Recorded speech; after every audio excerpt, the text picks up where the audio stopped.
గతంలో మమ్మల్ని వేధించినది పెద్దారెడ్డి గారు, నువ్వు రాయలసీమ గురించి మాట్లాడతా అంటే చాలా హాస్యాస్పదంగా ఉంది. మేము గతంలో అపోజిషన్లో ఉన్నా కూడా తాడిపత్రి విడిచి ఎక్కడా పోలేదే. ఆడవాళ్ళని ఎంతో భయపడిచ్చినావు, కేసులు పెట్టించినావు, ఊరు ఇడిపించినావు, 307 పెట్టించినావు, ఎస్సీ ఎస్టీ అట్రాసిటీ కేసు పెట్టించినావు. అన్నిటినీ ఫేస్ చేసుకుని మేము ప్రజలే పోయినామయ్యా.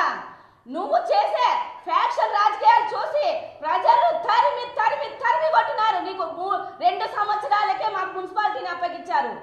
ఎందుకు మాట్లాడుతున్నావు నువ్వు?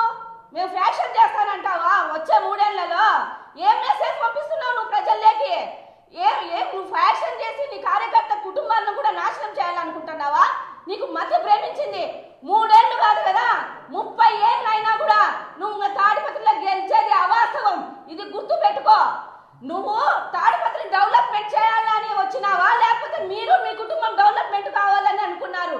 నీ చిన్న కొడుకు ఉన్నాడే, నీ చిన్న కొడుకు మమ్మల్ని మీసాలు తిప్పి తొడలు కొట్టి మీ అంత చూస్తా మిమ్మల్ని పరవారిస్తారని ముళ్ళ కప్పల్లో పరవారించినారయ్యా మమ్మల్ని. అయినా ఎదుర్కొన్నాం.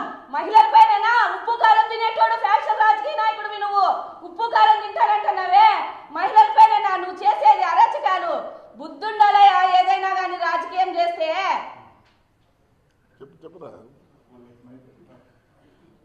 నా పేరు మల్లికార్జున అండి. నేను ఒక